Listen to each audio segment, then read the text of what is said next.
आदि ने और रूही ने शगुन से तोड़े हमेशा हमेशा के लिए रिश्ते। और आदि ने कहा कि आप मेरी मम्मा नहीं हो, इशिता आंटी ही मेरी मम्मा है और वही मेरी माँ रहेगी। और रूही ने कहा कि आज के बाद अपनी शक्ल हमें मत दिखाना। तभी यहाँ पर रूही कहती है कि आदि भैया, आप जब आग में पड़े थे तो इशिता माँ ने आपको बचाया था और यहाँ शगुन मम्मा वहाँ से भाग निकली थी।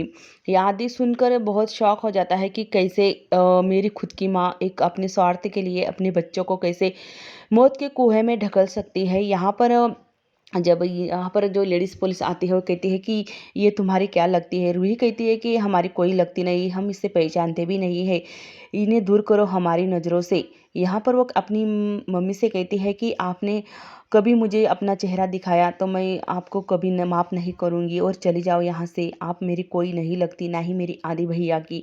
जो मेरी इशी माँ की हालत है सिर्फ आपकी वजह से है।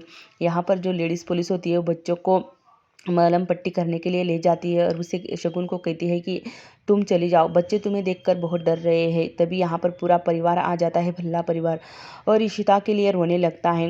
आदि और रूही से पूछते हैं कि क्या हुआ था। यहाँ पर आदि तो बहुत सदमे में है, उसे सब कुछ याद आ रहा है जो इशिता ने उसे बचाया था और शगुन वहाँ से भाग निकली थी। रूही सब कुछ बताती है कि कैसे क्या हुआ था और इशिता ने कैसे आदि भैया को बचाया था।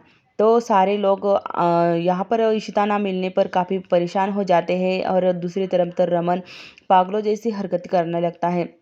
ये बात सुनकर घर वाले रोने लगते हैं कि इशिता का कहीं पता नहीं है। रमन यहाँ पर पागलों की तरह इशिता को ढूंढता रहता है पर इशिता कहीं नहीं मिल रही है।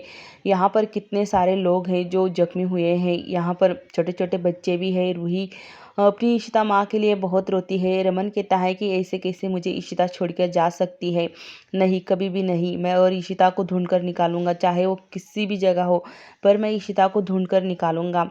तभी यहाँ पर सब लोग कहते हैं कि इशिता कहाँ है, इशिता कहीं मिल नहीं रही है। इसकी वजह से रूही और आदि आदि तो अपने आप को ही जिम्मेदार ठहरा रहा है क्योंकि वो कहता है कि ये सब कुछ मेरी वजह से हुआ, ना मैं दूध रूही के लिए दूध लेने जाता, ना ही ये सब कुछ होता। तभी यहाँ पर वो लेडीज़ पुलिस कहती है कि जो लेडीज़ को आप ढूंढ रहे हो वो मिट्टी में नीचे दब चुकी है और वो कभी मिट्टी में दबी हुई औरत कभी वापस नहीं आ पाती। यहाँ पर रूही वहाँ से निकलकर भागने लगती है और इशिता माँ कह कर आवाज़ देती है और रूही को उसकी दादी आकर बाद में रूही को कहती है कि बेटा चल यहाँ से, यहाँ पर बहुत खतरा है। तभी यहाँ पर जो जो लेडीज़ होती है वहाँ पर उसे निकाला जाता है। रमन कहता है कि छोड़ो मुझे, मुझे इशिता को ढूंढने के लिए जाना है, मेरी इशिता मुझे वापस मिल जाए, बस मैं यही चाहता हूँ।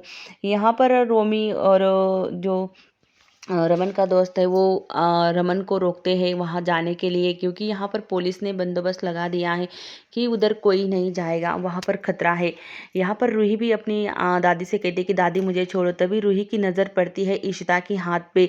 इशिता हाथ हिला रही होती है, नज़र पड़ते ही यहाँ पर जोर से धक्का देती है अपनी दादी को रूही और वहाँ पर भाग जाती है। रमन देखता है कि रूही क्यों भाग रही है, वो कहता है कि मुझे छोड़ो, मेरी बेटी वहाँ पर भाग रही है, मतलब कुछ ना कुछ तो उसे नज़र आया होगा। यहाँ पर वो उसकी दादी उसे आवाज़ देती है, रूही रुक जा बेटा रुक जा। तभी रमन भी और रूही दोनों वहाँ पर जाते हैं तो देखते हैं वहाँ पर इशिता होती है।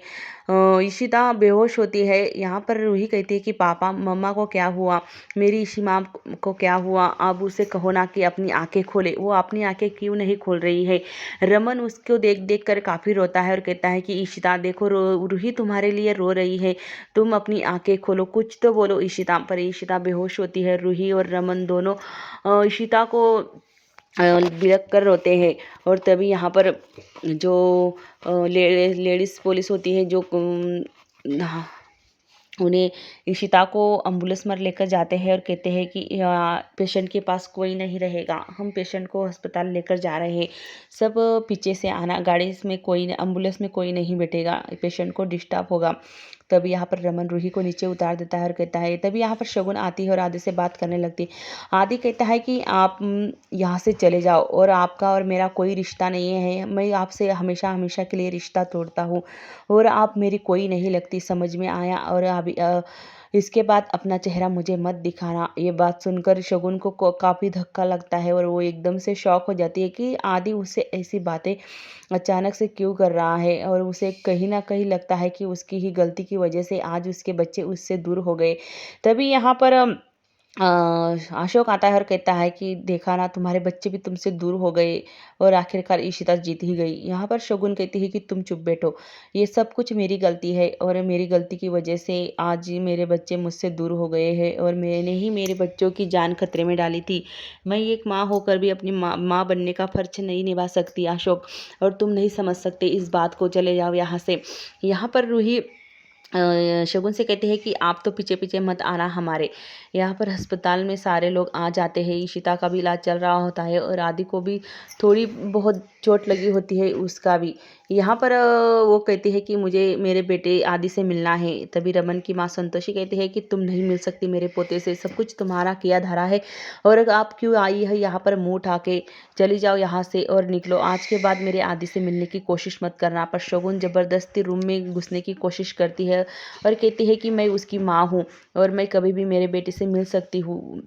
तभी यहाँ पर मेहिका भी कहती है कि शगुन निकलो यहाँ से, पर शगुन कहते हैं कि नहीं, मैं आदि को मिले बिना नहीं जाऊंगी। आदि कहता है कि तुम यहाँ पर क्यों आई हो और तुम मेरी कुछ नहीं लगती। नर्स, इसे निकाल दो यहाँ से, ये मेरी कोई, मैं इसे पहचानता नहीं है, ये औरत कौन है। शगुन ये सुनकर रोने लगती है और कहती है कि आदि तुम ऐसे क्यों कह रहे हो बेटा, मैं तुम्हारी मॉम हूँ।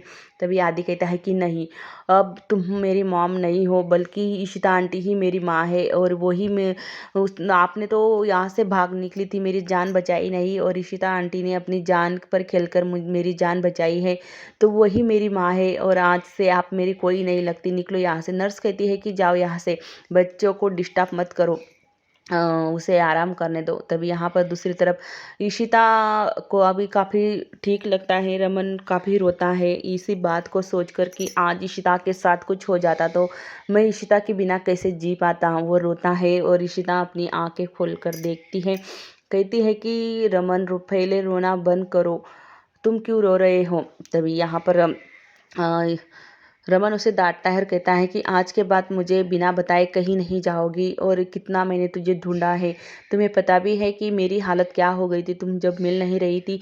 मुझे लगा कि तुमने मेरा साथ हमेशा हमेशा के लिए छोड़ दिया है, बल्कि तुम्हारा साथ तो मुझे हमेशा ही चाहिए। यहाँ पर इशिता उसे समझाती है और रोमन पहले तुम रोना बंद करो, देखो तुम्हारी हालत कैसी हो चुकी है। रमन कहता है कि मैं आज तुम्हारी कुछ भी नहीं सुनूंगा, हमेशा मुझे सुनाती रहती हो। तभी यहाँ पर रमन उसे बिलक कर रोने लगता है। इशिता कहती है कि मैं कहीं नहीं जाऊंगी तुम्हें छोड़कर, ना ही मेरे बच्चों को छोड़कर और मेरे परिवार को छोड़कर, मैं हमेशा तुम्हारे पास रहूंगी। तुम कितना रोते हो रमन, और मुझे आज पता चला कि तुम कितना प्यार करते हो मुझसे और मेरे बच्चों से। यहाँ पर बाहर डिस्कस चल रहा होता है कि शगुन को जो शगुन पे जो किडनैपिंग का केस है वो हम उसे गिरफ्तार कर सकते हैं, और वो अपने बच्चों की कस्टडी उसके पास नहीं थी, बल्कि रमन और इशिता के पास होकर भी वो अपने बच्चों को इस देश से दूसरे देश ले जाना चाहती थी। इसकी वजह से हम उसे जेल में डाल सकते हैं। तभी यहाँ पर रमन के पापा कहते हैं कि नहीं, जाने दो उसे। यहाँ पर तब तक इशिता और रमन कुछ बातें कर रहा होता है, तो वहाँ पर शगुन आती है। रमन उससे कहता है कि तुम वही हो ना, वहाँ से वापस चले जाओ, नहीं तो मैं कुछ कर बैठूंगा। तभी यहाँ पर शगुन कहती है कि एक मिनट बस, मुझे इशिता से बात करनी है, मैं चली जाऊंगी। तभी इशिता रमन से कहती है कि क्या कहने, रुक जाओ रमन, उसे कहने दो, आखिर इसने मेरे बच्चों की जान खतरे में क्यों डाली और यहाँ मेरे बच्चों को लेकर क्यों भागी थी। कहने दो इसे भी क्या कहने आई है। तो यहाँ पर वो कहती है कि इशिता, तुमने मेरे बच्चों की जान बचाई, मैं भी जानती हूँ, और तुमने बहुत बड़ा काम किया है। ना ही मैं चाहती हूँ कि तुम ही मेरे बच्चों की माँ बन के रहो, क्योंकि मेरे बच्चे तुम्हें ही माँ मानते हैं और मेरे बच्चे तुम्हारे पास ही सेफ रहेंगे और खुश भी रहेंगे, और मैं जा रही हूँ, मैं हमेशा हमेशा के लिए जा रही हूँ। तभी और कहती है कि ऐसा मत समझना कि मैं तुमसे हार गई हूँ, मैं कभी भी नहीं हार मानूंगी, और मेरे बच्चे मेरे ही रहेंगे, ना ही तुम्हारे। बस मैं यहाँ से जा रही हूँ मेरे बच्चों की खुशी के लिए। तभी यहाँ पर रमन का दोस्त कहता है कि मैं तुम्हें गिरफ्तार करने आई हूँ। तभी इशिता कहती है कि नहीं, मेरे बच्चों के सामने उसे मत गिरफ्तार करो, मेरे बच्चे को दोनों बच्चे मेरे बहुत दुखी होंगे। मैं नहीं चाहती कि मेरे बच्चों के सामने उसे हथकड़ी लगे और यहाँ से वो गिरफ्तार होकर जाए। इशिता उसे जाने देती है और